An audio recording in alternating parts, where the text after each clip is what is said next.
Tashme është bashkuar në studio Hakia Bazi nga AAK-ja, të falenderoj i nderuar që gjetet kohë për të ardhur në studio. Mirëdita. Por paraprakisht dëshiroj që ta përshëndes në lidhje të drejtë për drejtë edhe analistin politik i cili po lidhet në këtë emision nga Gjermania, Lulzim Veliu. Zoti Veliu, të falenderoj shumë për këtë inkuadrim të drejtë për drejtë për televizionin Stania. Përshëndetje, faleminderit për ftesën. Jemi pikërisht tek tema e formimit të institucioneve, stabiliteti politik.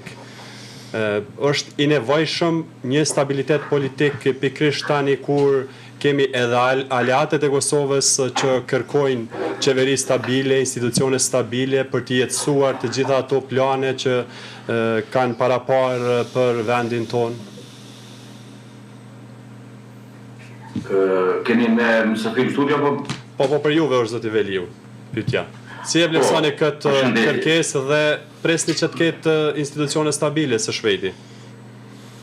Po në bazë të rezultatit të zgjedhjeve të fundit në Kosovë, mund të themi lirisht se do të ketë mundësi të krijimit të një qeverie stabile e cila edhe i ka numra të mjaftueshëm për të qëndruar si qeveri. Pra, unë mendoj se me certifikimin e rezultateve do të kemi konstruimin e mehershëm ku vendet, por edhe krijimin e qeverisë. Mirë, por një pengesë që do të jetë për këtë gjë është patjetër zgjedhja e presidentit të dashur të Republikës së Kosovës, e cila ka 2 të tretat apo 80 mandate që duhet të jenë prezent në kuvend.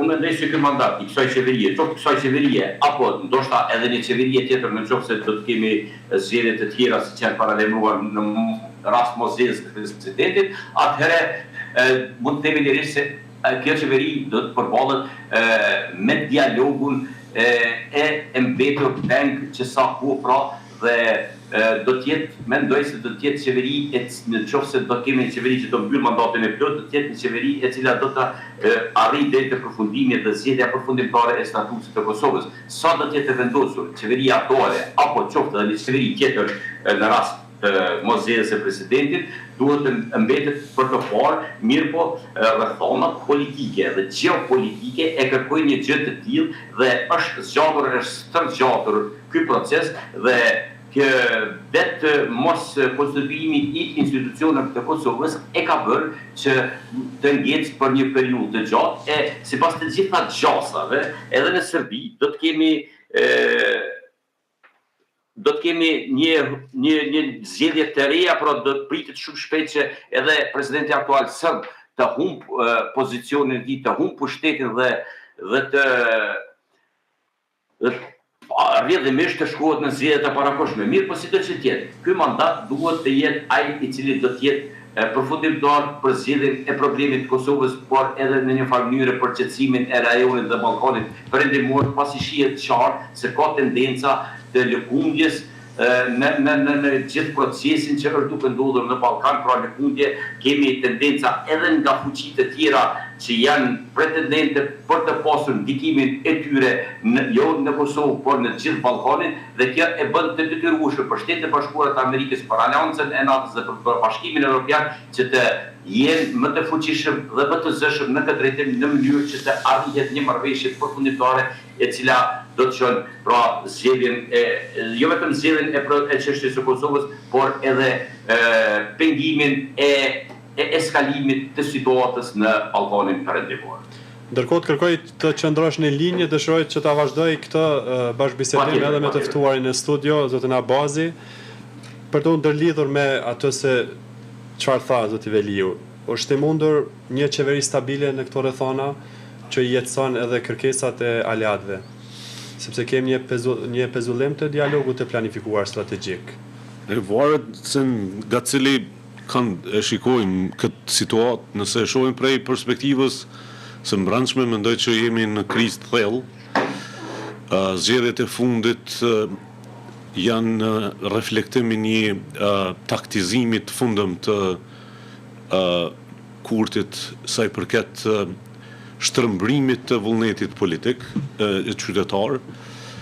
Natyrisht që ata cilët duan të merren me demokracinë dhe numrat e me zbërthy ose me thjeshtëzu krejt procesin demokratik në numra, Sigurisht që është një farë tentimi për mos me u marrë me problemin në thelb.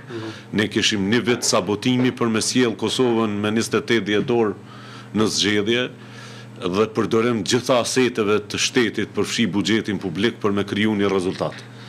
Ky rezultat është i paqëndrueshëm sepse fatmirësisht ose fatkeqësisht, pra po them varet si e shikojmë, sistemet demokratike nuk ta ofrojnë mundësinë e monopolizimit të proceseve dhe presidenti ka me qenë themra akilit në strategjinë e Kurtit, i cili mendoj që është në vazhdimsi duke tregu jo vetëm tendencat të mosqeverisjes për taktizimit me fuqinë politike dhe dyta tentimit për ta shpërbë Republikën për ta kriju një republikë të tretë.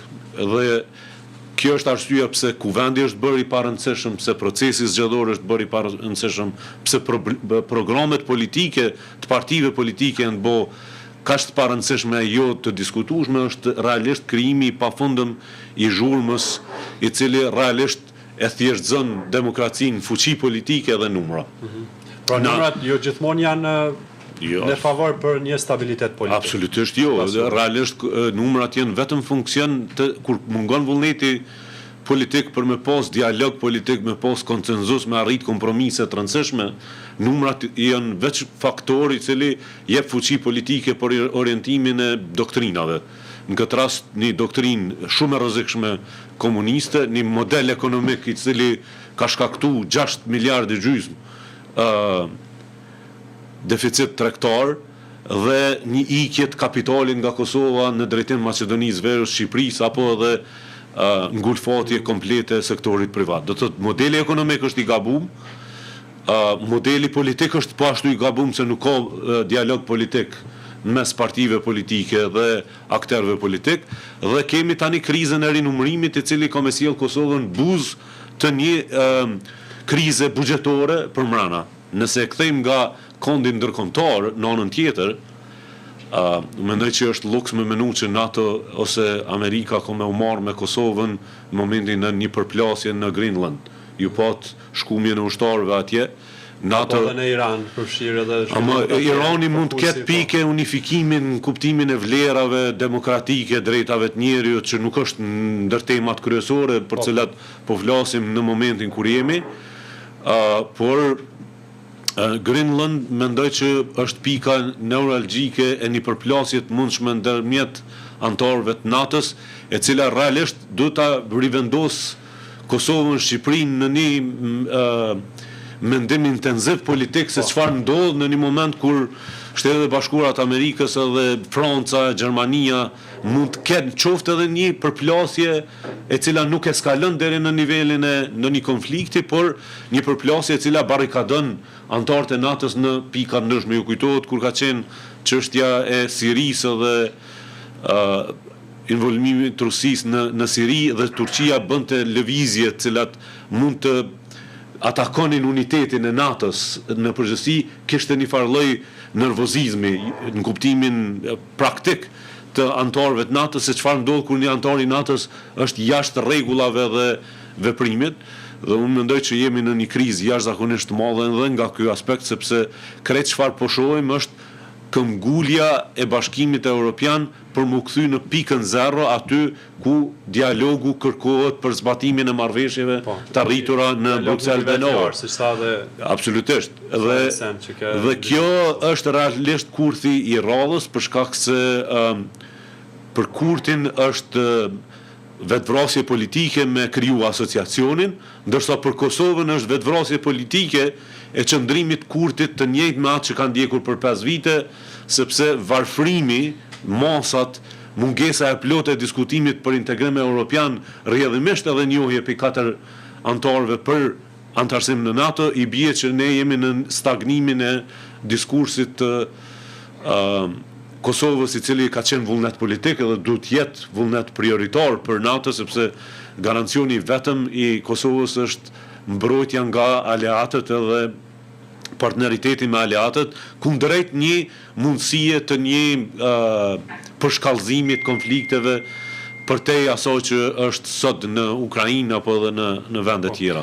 Zoti Veliu, kemë pritje edhe nga aleatet për formimin e institucioneve, por sa me këto zvarritje që ndodhen edhe vitin e kaluar, e tha edhe zoti Abazi që rreth një vit kaloi zvarritje apo blokad politike në pamundësi të formimit të institucioneve të reja. Po rrezikohen aleancat në këtë formë duke i parë subjektet politike vetëm interesat partijake në një farë kuptimi, kalkulimet e tyre dhe jo me gjërësisht efektin që mund të ketë një blokad politike. Si e vlerësoni këtë? Po, unë plotësohem, unë pajtohem plotësisht me ta që e tha zoti Abazi se kemi pas një vazhditje dhe një të panevojshme për më tepër se një vit, kur kemi përbase fushatës zgjedhore për zgjedhjet e shkurtër ka filluar qysh në dhjetorit e vitit 24, ndërsa i tërë viti 25 ka kaluar me seanca të një pasnishme, herë kushtetuese, herë jo kushtetuese, ligjshme të paligjshme, për të ardhur deri te momenti që çon në zgjedhjet e parakohshme dhe pikërisht në datën 28 dhjetor, datë e cila përkon me momentin kur pjesë e madhe mërgjimtarëve e bashkëdhëtarëve që jetojnë jashtë Kosovës ishin në Kosovë dhe ju kishte ardhur një mundësi e mirë që të gjithë ata të jenë në Kosovë pra për festat e fundvitit dhe për të votuar për të ardhur në këtë momentum. Mirë, unë mendoj se me rezultatet që dolen nga 28 përkundër gjithë asaj çfarë ka ndodhur në të kaluarën, për çfarë ka ndodhur në vitin 25,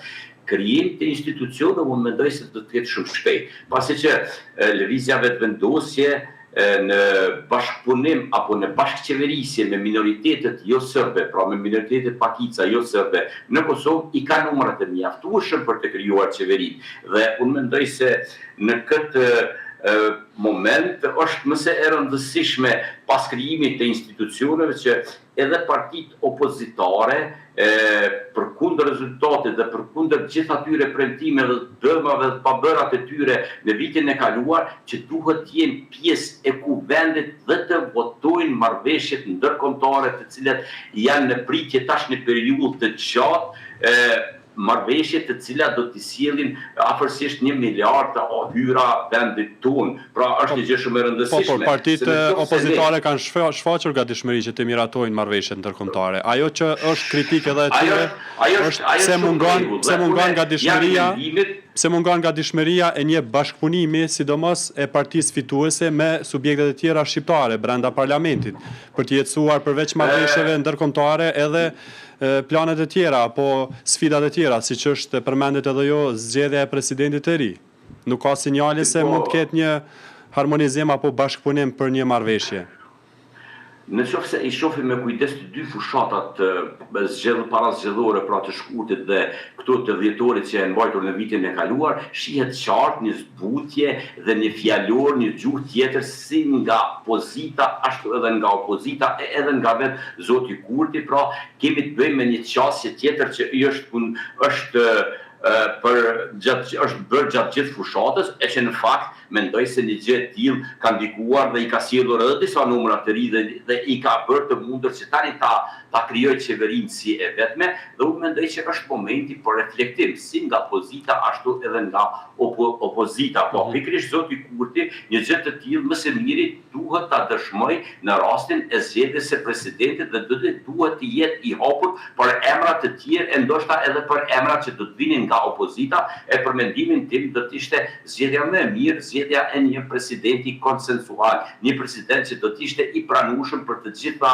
forcat politike dhe do të vinte jo nga subjektet politike, se për mua nuk e ka kuptimin që një kryetar i cili çdo forcë politike të vijë dhe të zgjedhet kryetar apo të zgjidhet presidenti i Republikës, për arsye se ne të gjithë e dimë që roli i presidentit është rol unifikues dhe përbashkues dhe si i tillë duhet të mos vi nga njëra apo forca politike. Po, e që zakonisht presidentet janë zgjedhur nga forcat politike.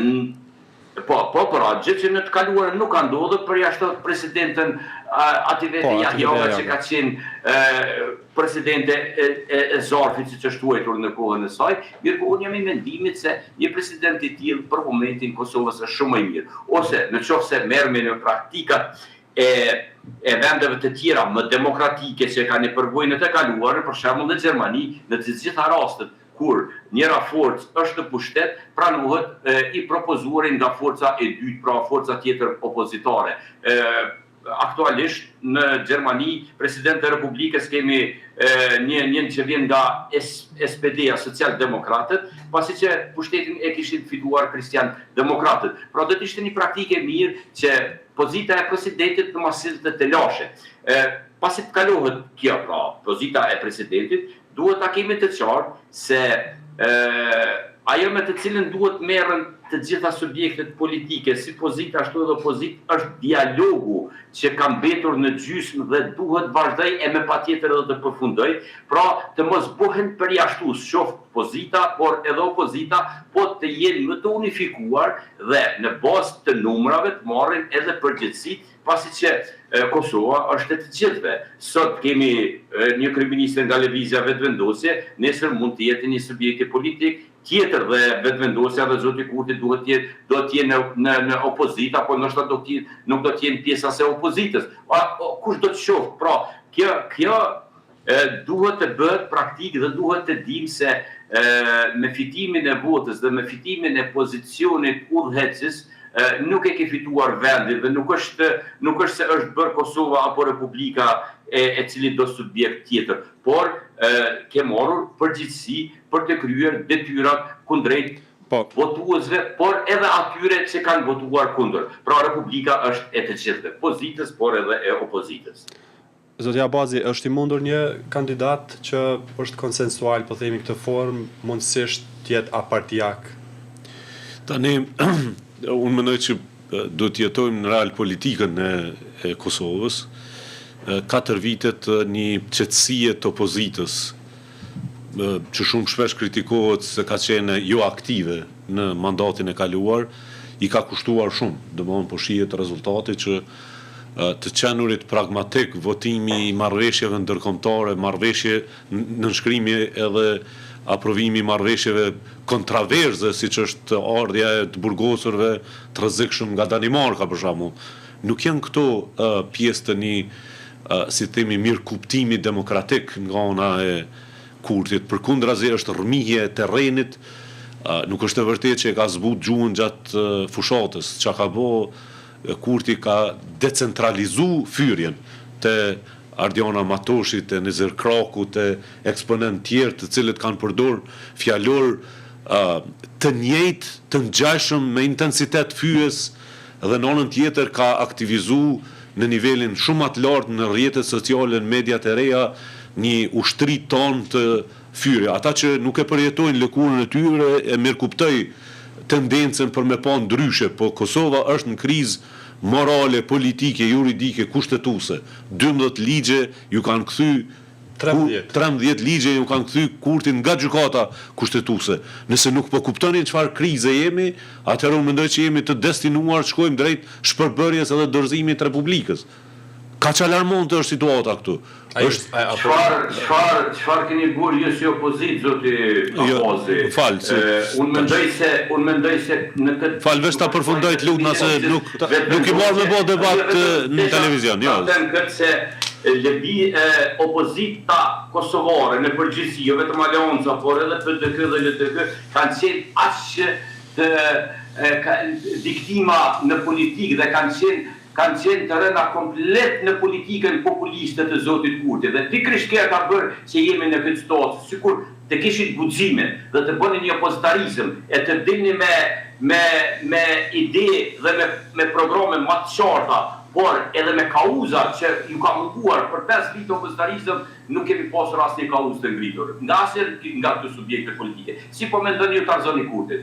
Paradoksi brenda fjalisë juaj, që po e ndëgjoj gjithandej se është shumë lehtë për me përkufizu, ishte që ju duhet jeni pragmatik, duhet votoni marrëveshje ndërkombëtare, duhet gjeni konsenzus me Kurtin, do thotë brenda çështës përkufizimi opozita ka qenë, përveç në një rast kur deputet PDK-s kanë bërë një kundërshtim ku erdhi deri te konfrontimi fizik.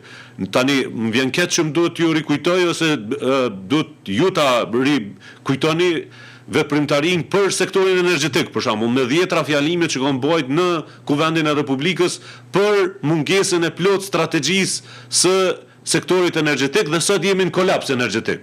Do thotë çfarë ka bë Kurti për 5 vite e ka shkatruar sistemin energjetik, duke i bllokuar gjitha investimet në energjinë e rinovueshme, duke mos pas asnjë ekspert teknik në termocentrale, duke dërguar njerëz të partisë aty, janë në prokurori, dje prokuroria doli me të dhënat e qarta të komunikimit të ish drejtorit të Kekut me një njeri të pa autorizuar që jep edhe sekretet zyrtare për brenda kësaj. Do thotë opozita ka luajtur çështje pragmatike edhe për faktin që është godit jashtëzakonisht shumë në të kaluarën si pjesë e një procesi të korruptuar kriminal dhe sa kanë ditur që të i materializojnë kauzat. Të zoti Veliu, të gjitha këto veç brenda parlamentit, edhe jashtë parlamentit që të ketë aktivitet. Është diskutimi, pikërisht është diskutimi në këtë fazë është çfarë opozite po do me pas shteti i Kosovës, nëse opozitën e parashihni në kuptimin e hedhjes gurve drejt institucioneve, gjakosis policëve, hedhjes molotovit në parlament, gazit lësjells mbrana seancave kur Kurti pranon asociacion. Mendoj që këtu duhet të jetë diskutimi. Nëse po flasim për demokraci të konsoliduar, insistimi është tek dialogu politik brenda strukturave. Opozit nuk ka demokraci kur mbi votosh në secilin komision parlamentar, kur parlamenti bëhet realisht një arenë e vdekur e kryeministri nuk vjen për një vit e gjysmë në parlament për me raportu para kuvendit të Republikës, dhe në momentet kur gjithçka që diskutohet për brenda është e mbështetur prej një fuqie e të tretë të një policie, ushtrie të Facebookut që denigron dhe shpall tradhtor të popullit secilin njeri që nuk pajtohet me diskursin e Kurtit. Do thotë kemi të bëjmë me fundamentin e vlerave, nuk është lehtë veç me përkufizu në mënyrë gjenerale aspektin e angazhimit politik, duhet shohim specifika. Në marrëdhënie ndërkombëtare është thonë me 10 herë në mënyrë të drejtë për drejtë që intervenimet në veri e kanë vënë Kosovën në pozicionin defanziv. Sot lista srpska është në 10 komuna, dje ka fillu largimi punëtorëve nga administrata e komunave ku janë në veri dhe Kurti është i heshtur. Edhe pse ka rremin e vetëm për fitore ka pas intervenimin në veri, as nuk është njohje të reja, sepse 4 njohje të reja cilat kanë ardhur nuk kanë të bëjnë fare me Ministrinë e Punëve të Jashtme, as nuk është suksesi në sistemin arsimor, sepse jemi në kollaps, as nuk është në shëndetësi, sepse njerëz shkojnë për me vdek në spital, nuk shkojnë për musheru, nuk ka as borna esenciale të cilat jepen aty, as nuk është infrastruktura, as nuk është arritjet, ta përmenda 6 miliard e gjysmë deficitin tregtar, është goditje direkte me politika tatimore ndëshkuese ndaj sektorit privat. Do të thonë, nuk mundemi më me mbet në sipërfaqe të diskutimit. Duhet të thellohemi në çështjet sektoriale edhe të matemi se çfarë ka ofruar. Kërkush nuk mundet me amohu aleancës të azom këtë rast, që çështjen prioritare ka pas antarësimi NATO nëpërmjet një plani konkret për me siguru të ardhmen e Kosovës si shteti mbrojtur për brenda një aleance të fortë çfarë është NATO. Por më e rëndësishme është bo TikToku edhe Facebooku i antarëve si Ardiona Matoshi ose Nezir Kraku, ku zhurma e pafundme sjell deri në festimin me kusinja dhe goma, që janë shekullit kaluar, si formë manifestimit të triumfeve politike. E kuptoni, do të thotë ideja është bastardhu deri në fund diskursi politik. Mund vje për më qesh kur bëjtë dhe këtë fundit, një po si do që tjetë, zotë Abasi, unë këtu nuk jam i thirrur ta mbroj qeverit, por dua ta them të vërtetën. Atë çfarë ka bërë opozita, jo vetëm Aleanca për Armërinë e Kosovës, por edhe Partia Demokratike dhe Lidhja Demokratike e Kosovës e morën rezultatin me 28 dhjetor. Pra kjo e tregon shumë qartë se kemi pasur një opozit shumë të qetë, një opozit që ka qenë viktim e politika populiste dhe në shumë raste ka dalur me vendime kundër qeverisë Kurti, pikërisht për ato vendime që më herët është gjykuar nga lëvizja vetëvendosje, duke filluar me asociacionin, duke vazhduar me pjesën e kishës Deçanit atje që u dhan hektarët e tokës, pra që në gjatë gjithë kohës zoti Kurti ka qenë kundër tyre në momentin që zoti Kurti erdhi në pushtet i dhata 20 hektar apo sa ka qenë kishës ortodokse në Deçan, ndërsa zëri i opozitës nuk u dëgjua asnjëherë. Ne të gjithë jemi dëshmitarë se deri në momentin e fundit kemi dëgjuar nga zoti Haradinaj që zotin Kurti e cilëson edhe si bashkëpunëtor të Serbisë. Pse zoti Haradinaj bën deklarata të tilla televizive e nuk e bën një padi për t'ia drejtuar prokurorisë së shtetit ose për ta diskutuar me Agjencinë Kosovare të Inteligjencës edhe për të dalur me fakte dhe mendoj se kjo do të ishte rruga. E jo vetëm me gjëra koti që është marrur opozita për gjatë gjithë. Asnjëherë nuk e ka pasur guximin opozita e Kosovës të dalë në një kundërshtim në politikat e Kurtit në aspektin ndërkombëtar që për fatin e keq kanë qenë ju në interes me zhvillimet në vend me Kosovën. Zoti Veli, zoti Abazi po thotë që nuk është e domosdoshme që të vish në pushtet duke e shkatruar në një farë forme shtetin, apo jo, zoti Abazi? E provon. Me korrigjoni nëse është kështu. Nuk jemi me të duke thënë që jemi Molotov apo merremi me gjëra të tilla. Armata e tyre në TikTok apo në rrjetet e tjera sociale. Po kush ju ndale juve ti keni ato rrjete sociale? Ato i të hapura për të gjithë. Dhe pse nuk keni qenë më aktiv që të gjithë ata që kanë fyer, kanë sharë, e kanë bërë veprime të tilla, ti çoni para prokurorisë së shtetit, do të merret shteti me to, e të merret politika, jo të merret liderët politik. Liderët politik duhet të dalin me vizione, me programe, që të mbushin mendjen neve se me të vërtetë do të bëni diçka për Kosovën. Apo fillimisht është dashur që të reformoheni si subjekte politike dhe t'ju mbushni mendjen qytetarëve se ju jeni ndarë nga ajo pjesë kur është folur për korrupsion dhe krim të organizuar që për hir të së vërtetës ka qenë për 20 vite me radhë. E ndërsa kush mendoni se pret sot se do ta luftoj korrupsionin e zotit Kurti apo të qeverisë Kurti nga subjektet politike që kanë qenë të zhytura për 20 vite me radhë. Nuk po flasim për të caktuar, por po flasim për politike që ka qenë për 20 vite Republikën e Kosovës. Të rikthehemi tek çështja që jemi edhe duke diskutuar në aspektin e formimit të institucioneve. Jo gjithmonë e tha edhe zoti Abazi që numrat orientojnë në secilin zgjidhje, sidomos stabilitetit politik. Jo mendoni se do të ketë formim të institucioneve pa vonesa, formim të institucioneve konstituent kuvendit, formim qeverisë të re dhe zgjedhje të presidentit të ri brenda kësaj periudhe 2-3 mujore? Unë mendoj se konstituim kuvendit dhe themelim të qeverisë do të ketë sapo të kemi certifikimin e rezultateve. Nësa sa i përket pjesës e presidentit, mbaret nga vullneti politik i zotit Kurti që sot e ka shumicën për të pranuar një kandidat ose për të propozuar një kandidat që do të jetë i pranueshëm nga opozita. Në rast se do të kemi rikandidimin e zonjës Osmani, deri më tash kemi parë deklarata të subjekte politike se zonja Osmani është e papranueshme për ta dhe është shumë e mundshme që një gjë e tillë do të çojë drejt zgjedhjeve të parakoshme Republikën e Kosovës pra në perspektivë. Mirë po unë uroj që në këtë pikë të kemi një bashkëbisedim në mes të subjektet, duke filluar nga subjekti i madh e duke përfshirë të gjitha subjektet parlamentare, të gjendet një konsenzus dhe të kemi një president në mënyrë që të mos shkohet në zgjedhje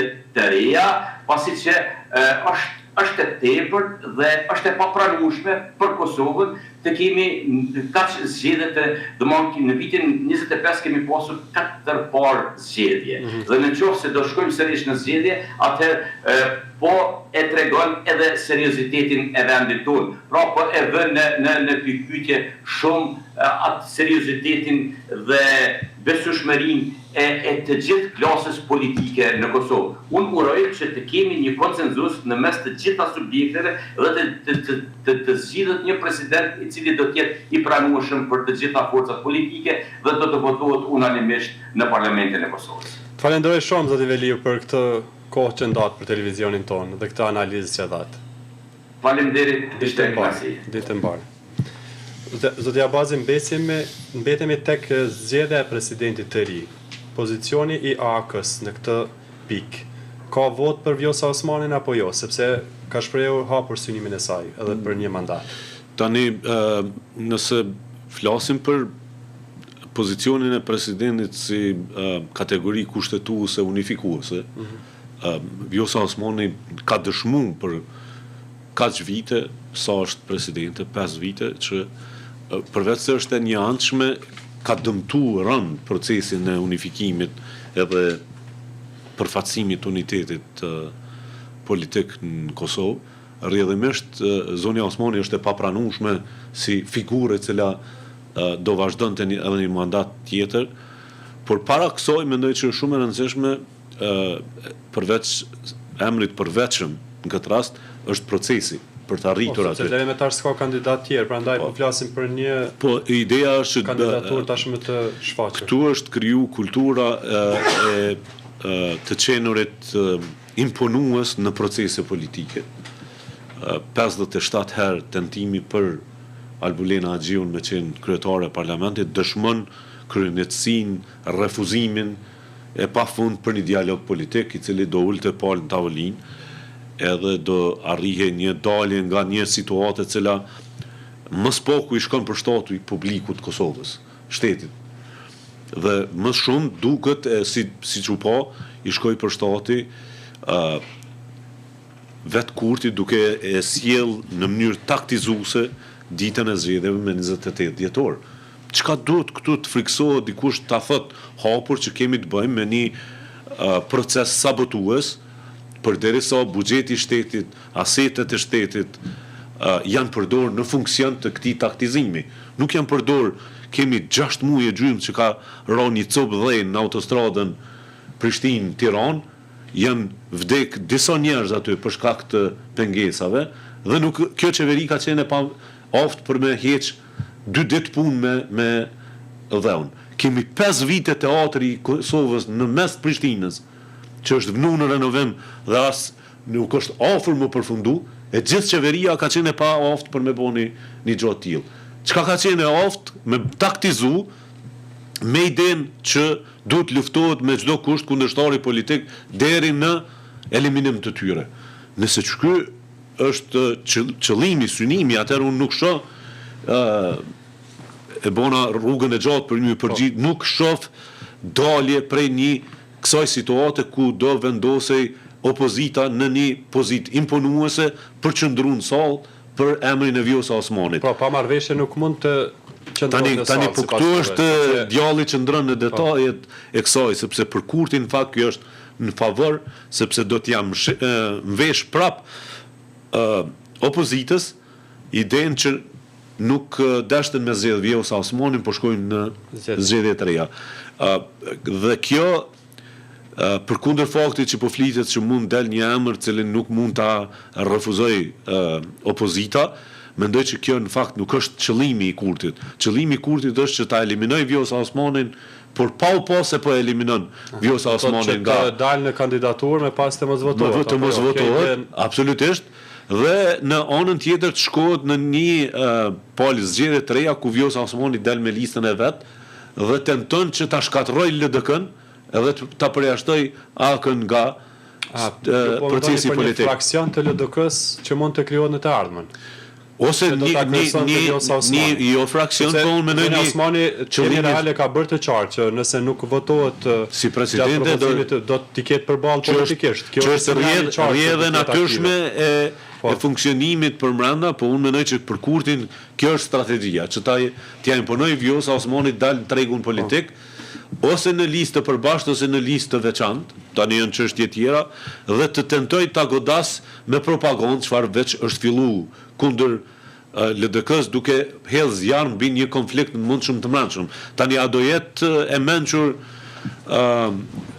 ajo se çfarë do ndodhë dhe si do ndodhë te LDK-ja, unë mendoj që është në fakt çështje kruciale për demokracinë e vendit. Pavarësisht se ku jemi, unë mendoj që një tranzicion i lehtë e unifikues brenda LDK-s është i domosdoshëm për demokracinë e Kosovës dhe për të qendrën e djathtë në Kosovë, që Kurti e ka synim ta shkatërrojë deri në fund. Dhe ka gjetur, si themi, pykën për cungun, duke përdorur vetë Vjosa Osmanin dhe ish antar të LDK-s, Gërvallën, Pecin, që nëpërmjet kësaj pyke të bëj çarjen e plot të një boshtit të qendrës së djathtë që është LDK-ja, natyrisht edhe Aleanca i përket spektrit të njëjtë, po këto janë luftrat cilat i kemi pa gjatë viteve 2000 në Shqipëri. Eliminimi i një bloku të fuqishëm opozitar dhe tentimi i krijimit të një monopoli politik në mendimin ideologjik, ku Kurti është mbreti, autokrati i politikës kosovare. Po, nga ajo që po e kuptoj, AK-ja nuk ka votë dhe nuk do të ketë për Vjosa Osmanin. Jo, absolutisht. Në këtë moment ku jemi, pa dialog politik, pa marrëveshje politike, Aleanca, unë nuk besoj asnjë nga partitë opozitare, po në këtë rast Aleanca nuk do të ketë. Synimi ynë është normalisht që të bëhet shkapja e kësaj tentimit për të qenë kryetari, presidenti, kryetari i parlamentit dhe kryeministri gjithë nga një blok politik, sepse këtu është fundi i demokracisë tani më. Tonë se Vjosa si përket vetëvendosjes, por kishte pasur një bashkëpunim para se të zgjedhej presidenti.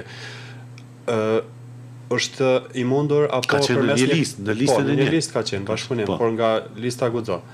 Është i mundur apo ka ambicie të hapura zotja Haradinaj për president, ju si mendoni? Po, natyrisht, unë mendoj që edhe kjo nuk është. Do ta shtronin në tërheqës dhe gjatë diskutime me subjekte të tjera politike? Po të ketë dialog politik, sigurisht që do shtrohet si mundësi që zotja Haradinaj të kandidojë si presidenti i Republikës. Mendoj që nëse pra po them, prej realitetit politik, gjitha figurat e presidentëve deri tani kanë qenë nga partitë politike. Nuk është përjashtim fakti që zoti Haradinaj ka pretendimet për të qenë president, edhe të arrihet një konsenzus i brendshëm. Nëse kjo është e mundur, nëse jo, atëherë unë mendoj që jemi në skenarin tjetër. Po e bëj këtë pyetje për shkak që Lumir Abdigjiku, kryetari aktual i LDK-s, ka thënë që duhet të jetë apartiak, në farforme të mos i përket kalkulimeve apo një subjekti politik. Ndërkohë, nga PDK kanë thënë që duhet presidenti të dalë nga ky subjekt politik, si forca e dytë më e madhe politike. Për më shumë detaje kemi një deklaratë të Xhavet Halitit, deputetit të zgjedhur, i cili në emisionin Klik e ka dhënë këtë qendrim. Ta ndjekim shkurt. Partia Demokratike, nëse në një marrëveshje të tillë duhet të marrë pjesë në tryezë. Edhe duhet ta mbështet idenë sipas meje e presidentit të opozitës. Dhe duhet ta mbështet idenë që presidenti duhet të qenë nga Partia Demokratike. Sipas meje. Tani bojnë se bojnë, varet nga vendimet e partisë. Pra, pajtoheni, zotë Abazi, që nga PDK të vjet propozimi, apo është e drejtë legjitime mendoj për propozimet. Edhe unë jam për idenë që dialogu politik të prodhojë një marrëveshje qoftë edhe me shkuarjen e 2 emrave ose 3 emrave në Kuvendin e Republikës, dhe secili prej kandidatëve për president të ketë debat përmbajtësor, me që kështu është një garë fair në një farformë, por që nuk ka ndodhur në të kaluarën, përveç një rast që përmendëm kur duhet të ekzistojë një moment kur zoti duhet të ekzistojë. Të gjithë kandidatët e tjerë kanë qenë sa për numër. E vërtet, po unë mendoj që në demokracinë tonë duhet të ekzistojë një moment, nëse në demokracitë presidenciale këta kandidat e kanë mundësinë që para popullit, qytetarëve të paraqesin platformat e tyre dhe qytetarët votojnë direkt për ta. Në rastin tonë, me që jemi republikë parlamentare, mendoj që kandidatët duhet ta paraqesin para kuvendit, para deputetëve, platformën e tyre dhe në këtë formë të arrijnë në pikën kur deputetët mund votojnë. Tani unë po flas pak me idealizëm sepse e dim se si votohet në blok shumicën e rasteve, po mund të ketë edhe një moment kur njerëz shohin një kandidat më të përshtatshëm se sa tjetri në kuptimin e përgjithshëm edhe mund të marrë votat. Do si do, arritja deri këtu është shumë e rëndësishme që të bëhet nëpërmjet një dialogu politik, marrëveshje e cila është e domosdoshme për t'i thyer. Nuk mjafton kjo vetkënaqësia e kozmetikës, ju ka thonë hajvan, ju ka thonë hajvan. Është shumë e thjeshtë kjo punë me thjeshtëzu deri këtu çështjen e proceseve politike. Ne jemi me një moment jashtëzakonisht kritik, i cili duhet të na prodhoj një gjendje tjetër të marrëveshjeve politike, sidomos me insistimin për të kaluar nëpër një fazë tjetër të trysnisë ndërkombëtare, sepse deshtëm kjo është shumë e qartë. Ardhja e Sorensen në këtë urgjencë e tregon qartë që Kosovës nuk ju ka heq laku i marrëveshjeve të arritura në Bruksel dhe në Orë. Përkundrazi, Kosova është kthy në pikën 0 sa i përket obligimeve që ka, aty ku e ka nis. Dhe në anën tjetër, mendoj, jam shumë i bindur që për 4 vite Kurti ka kriju gjithë platformën e mundshme të argumentimit të komunave me shumicë serbe, ku sot lista serbska udhëheq që ata të kërkojnë mbrojtje. Mbrojtje shumë të madhe se sa që ju ofron marrëveshja. Sepse duhet të kuptojmë drejt që serbët janë duke punuar në mënyrë intensive për të argumentuar pozitën e tyre, përderisa Kurti ka fragmentuar skenën politike në Kosovë, plotësisht dhe ne kemi mbetur tek realisht mungesa elementare e dialogut politik për interesat e Kosovës. Në anën tjetër, Serbia pa sanksione për Banjskën, pa sanksione për veprimet e tyre në veri, ka rritë që pas një therë në këmbë sot jetë një faktor i cili takohet me KFOR-in edhe NATO-n, takohet me zyrtarët e Bashkimit Evropian, paraqet kërkesat e tyre dhe në mënyrë të heshtur largon gjitha ato institucione të cilat janë kriju për 5 vite aty, përfshi edhe njerëzit që janë të punësuar në administratën publike. Zotja Abazit, falenderoj shumë për kohën dhe prezencën. Ju falenderoj edhe juve për mundësinë.